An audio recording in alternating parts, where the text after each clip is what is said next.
Louis Marquez is Managing Director of Bocalan Australia and founder of the Animate project. Previously, he worked as an operations manager at the Animal Aid East Gippsland and is currently Animal Care Centre Manager for RSPCA Queensland in Dakabin. Originally from Colombia, Louis obtained a Bachelor of Business at the University of Externado de Colombia and is an internationally accredited professional assistant, dog trainer and animal handler after training at the Bocalan Academy in Bocalan, Spain. In 2012, Louis was nominated as an Australian of the Year in Regional Victoria. Throughout his career, Louis has believed in the strong bond between animals and humans and how this bond can encourage better health and recovery outcomes for people with diverse needs and animals in shelters. Would you please welcome Louis Marquez?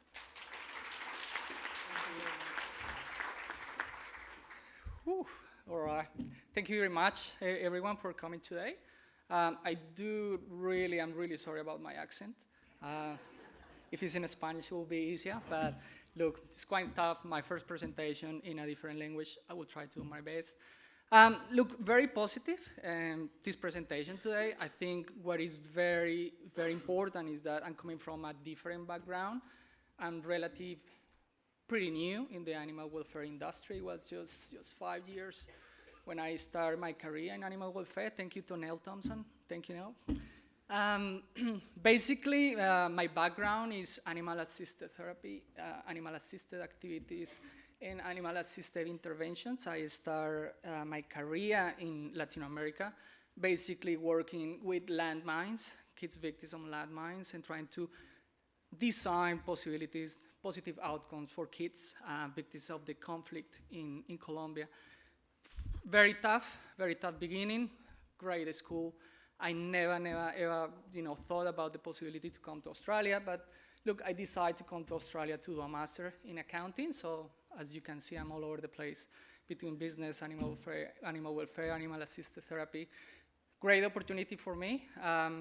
After the first year of working here in Brisbane, I decided that my accounting master was something that I was not looking for. I was not happy enough. I was missing a lot of my projects in Latin America. Anyway, the life took me to a different pathway. In that pathway, it was, my boss in that period of time say, you're already here, why you don't stay 1 year more? So I stayed 1 year more. I'm here. After the first year, he said, hey, if you stay 1 more year, I will bring you Pana. I said, well, good, another year. So after 4 years working with him, I decided that I was completely in love with the Australian culture. And, I can start to see a positive and a great future in trying to develop a career with animals here. My experience with animal-assisted interventions in Latin America is just bring me the possibility to use very limited resources. And I think what is positive of this conversation today is that we have been always talking about how important is education. And more important in every sector that we work is be focused about young generation. So after 4 years to be in Australia, I was very lucky to have my first baby. She's an Aussie from Brisbane, from Ipswich. And look, she has changed my life in many ways. And I think the way that she changed my life is that after having this opportunity to be involved in animal welfare, and after my experience with animal-assisted therapy and assistance dogs, is that I started to see many relations and connection between animal welfare and the real world. So one of the biggest inspiration of my work currently is my difficult experiences with kids in Latin America. So during that period of time that we were working with a program, trying to support children that they were living under the drainage, is many type of stories that we found out. And most of those stories was very interesting because in many situations, those stories were related to animals. I was not working basically with animals at that period of time. Basically with animal-assisted therapy, you can become an instructor or you can just become a dog trainer. That period of time I was working just as an instructor, which means that I was responsible to that connection between the person and the animal. So my skills at that period of time, it was basically working with people, not with animals. So look, I just started my career in animal welfare. And every time that I was facing and working, face-to-face with the clients, I started to identify most of those stories that were also related to animals. So if we were talking about animal cruelty, well, I was just having that picture of my mind about those experiences in those cases that I heard in my early ages. At the same time, what I really found important is in order to communicate and in order to provide a positive outcome for a client, you really need to relate it to a story. So that was my first experience with kids that I miss a lot. After that, another important experience was working with families with kids with autism spectrum. So basically what was very important at that period of time is that it was very, very easy to relate and to talk to a family with a kid with autism spectrum about challenging behaviors, because most of the times you can put as an example a dog, you can put an example a shelter dog, and that's what I was start to see in shelters. So, we all know that shelters we have difficult animals, but what is more important is not in the individual. The most important thing is the story that that animal is bringing behind.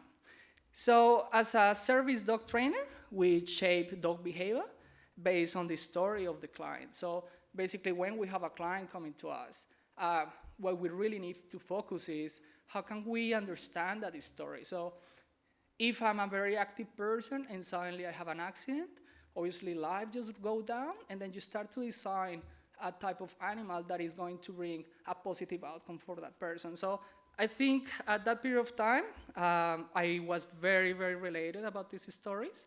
And also, I say, look, it's a perfect connection for animal shelters. Now, important that I learned with families with autism spectrum is that surrender is not a possibility. So they really need to persevere, and they really need to deal with these challenging behaviors. So trying to take on board those stories from shelter animals and try to place those stories as an example for them, I think it was a massive impact for most of the families. In conclusion, for the beginning, I think the most important part, it was to identify a key factor to start a program in Australia. That key factor, it was transitional objects. I don't know how many of you guys have or remember a toy or a blanket that you were very focused in the beginning. How many of you guys remember a toy from the beginning? How many of you have had kids that every time goes to sleep with a blanket? So there we go.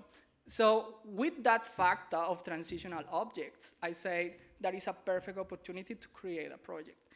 I'm going to start with a very short video in order to show you a basic example about a project that I was very close in Brazil. This project is based on transitional objects, and I think it's a really good start for this short conversation today.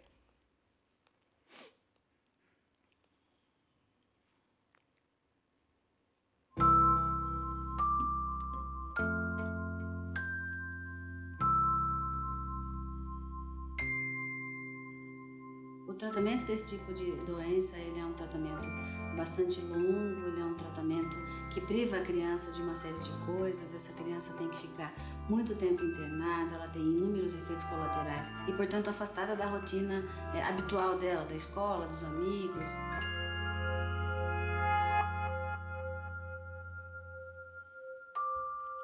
Do meu irmão. O que chama ele? Francisco, Chico. O professor. Que professor? O professor dá aula pra gente. Da minha tia, da minha avó.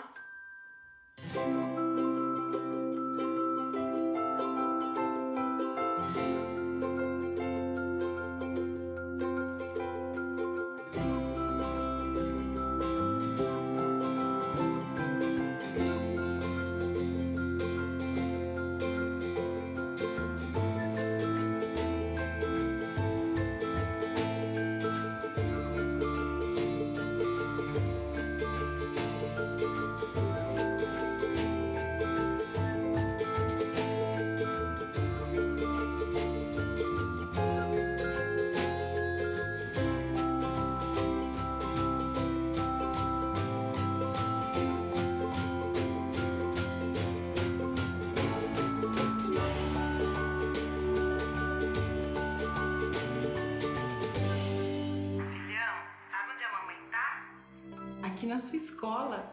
Escola que você tanto ama. Minha mãe falou, tá? Eu tô com saudade de você. Conheço essa voz. Oi, Tato. Tá tudo bem? Vai voltar logo? Pra nós jogar?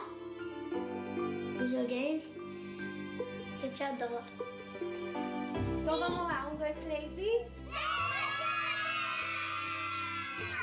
É a minha escola, eu acho. Oi, João, é a tia. Tudo bem? Quero dizer pra você que a tia te ama muito. O pai fica ruim, o pai fica sem saber o que falar.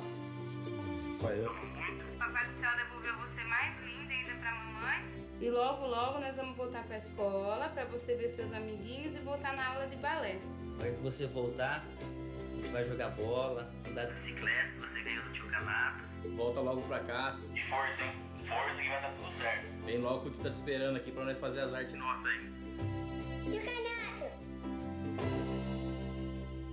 A receptividade por parte das crianças foi muito boa, porque de pegar um brinquedo eles vão ter um meio de comunicação para todo esse tempo de internação que elas têm. São crianças que realmente não podem ficar muito tempo conectadas com o meio exterior por ter as defensas baixas, serem imunossuprimidas. Todos vão conseguir ter uma porta que comunique com as famílias quando elas estão aqui.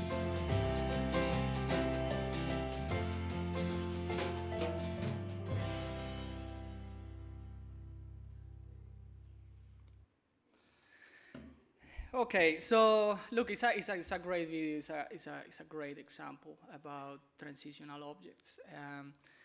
There is not a secret that the future of every single shelter is behind what we can do with kids. Is the matter of start to place in the solution, in the beginning of the chain, which is kids. Myself, I don't have pets. I don't have a cat. I don't have a dog. I would love to have one. But it's a conversation that I'm very, very focused with my little girl. So, and I arrived to that point because it's just dealing every time with challenging behaviors with clients, with surrenders. And I think sometimes in shelters we are just very focused on the people who come to adopt, but we are not very focused on who is making the decisions. We can say we are not going to adopt a dog to a 7-year-old girl, but they are certainly the ones who are making the decision. They are the ones who are also, placing the intentions on being a volunteer, being a donator, trying to, don't start to have more presents because they want all those presents to go to animals. So I think that was the main point, the main focus of this program with Animate. Bringing that experience with animal-assisted therapy and animal-assisted interventions and putting in place a program for shelters. And I'm very proud to work in my shelter and be very focused on kids. As a result of this analysis, I just focus on the possibility to find a great communication channel. I'm not a puppeteer. I've never been able to actually perform with one. But certainly after a little bit of research and trying to have a creative group around me, we found out that it was the best way possible to try to bring that bridge of communication with kids.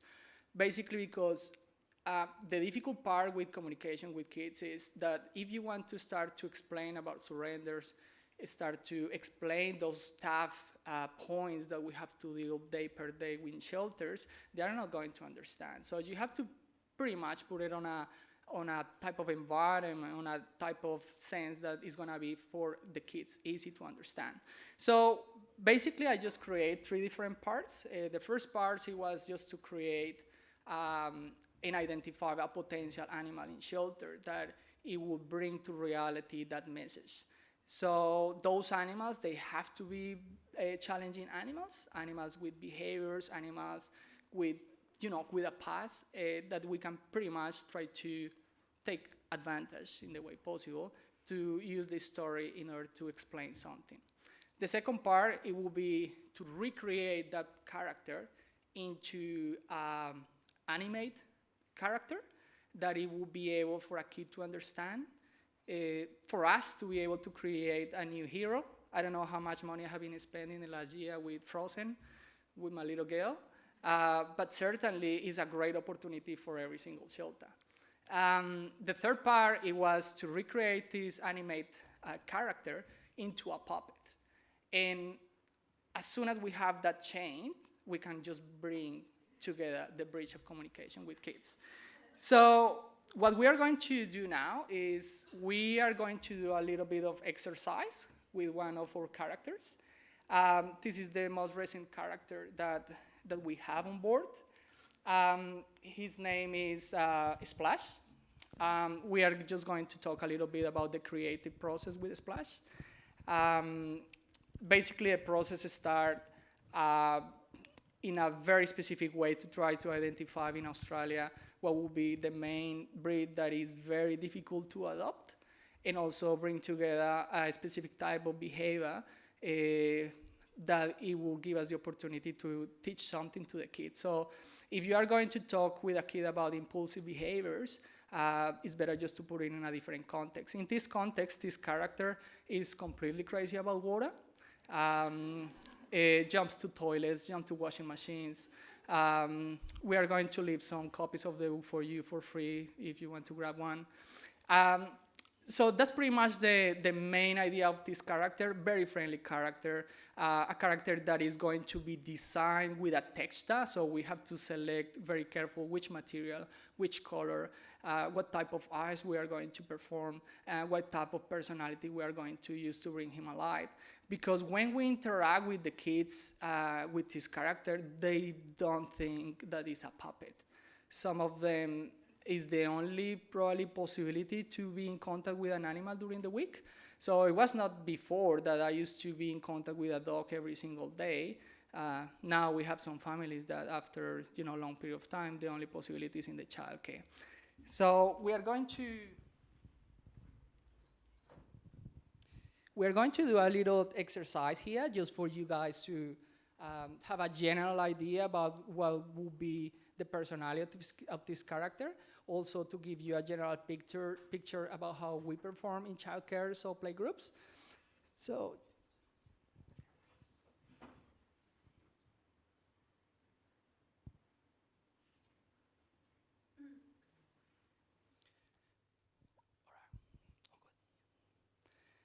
okay, so there we go. So basically what we have been talking today is about puppets. So would you like to give us a little bit of explanation about puppets, Splash?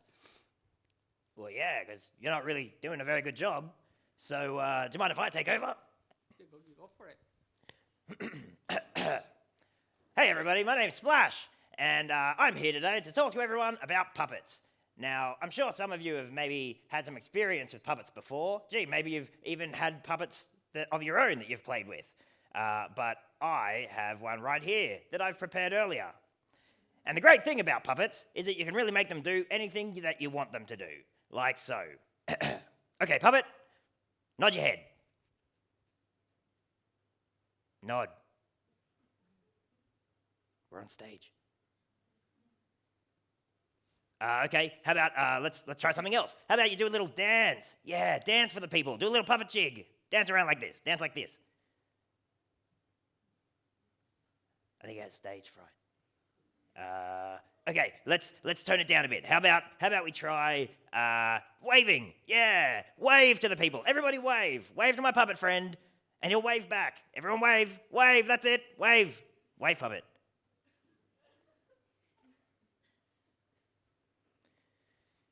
Now, come on, man. I'm in control here, so you've got to do everything I say. Now, I don't care what you do. I just need you to do something, anything, for the people. Please, we're on stage. Anything. Go. What's with the bat? What's that for? Are we playing fetch? Ow! Ow! Ow! Ow! Save me! Save me! The puppet's gone AWOL. I've got to get out of here. Okay, so this is Splash.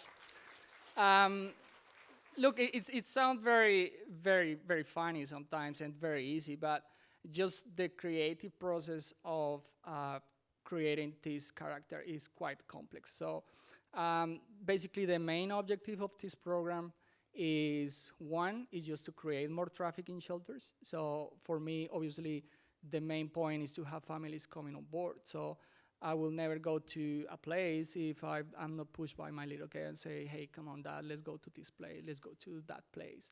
At the same time, I think it's pretty much important for me to try to motivate young generations to be involved in what is sheltering.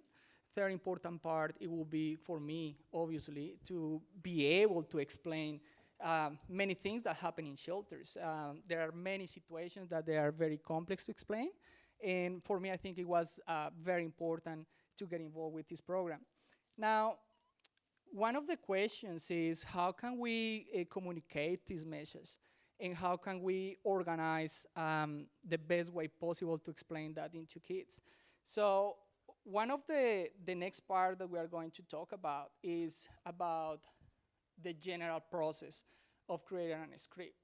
So for this part, I'm just going to show you one video that is going to explain a very complex problem that we have with cats in Australia, obviously. I think it's a great resource sometimes that we use when we are just gonna talk to kids about general cats population, also about some elements about abandon, surrender, try to persevere with a pet, try to persevere to find a solution. So I think it's a great example. Little Benny had a cat that they wouldn't let him keep. So he put her up for sale at a price he thought was cheap. He took her to a neighbor to ask him for advice. He said, "Just leave the kitty here. She'll help me with the mice." But the cat came back.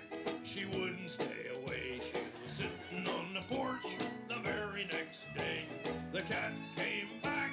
She didn't want to roam. The very next day it was home sweet home. Little Benny met a man who was driving way out west. He would give the cat a ride as a special honored guest. The steering wheel was wobbly. He drove into a tree. The car was just a total wreck, as anyone could see. But the cat came back. She wouldn't stay away. She was sitting on the porch the very next day. The cat came back. She didn't want to roam. The very next day it was home sweet home. Then he bought a gun from the human cannonball. He put the cat inside and tried nitro-toluol. When Benny pulled the trigger, the cannon made a roar. The neighbors all surrendered because they thought it was a war. The cat came back. She wouldn't stay away. She was sitting on the porch the very next day. The cat came back. She didn't want to roam. The very next day it was home sweet home. Last word, here we go. Little Benny gave the cat to a man who had a bomb. Took the cat away. She was acting cool and calm. And then the bomb exploded. It made an awful sound. They looked for ages and the man was never found. But the cat came back. She wouldn't stay away. She was sitting on the porch the very next day. The cat came back. She didn't want to roam. The very next day it was home sweet home. Very nice.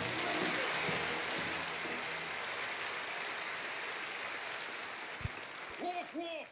Meow.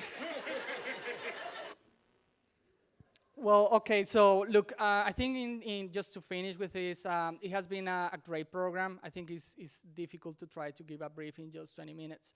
But the general message is just to try to involve kids, just to try to pass that message into him, involve many activities for kids in your shelters.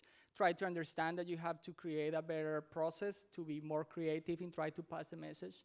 And you know, be aware of the amazing potential and possibilities that you have if you involve kids and try to find a better creative way to pass the message. So thank you very much.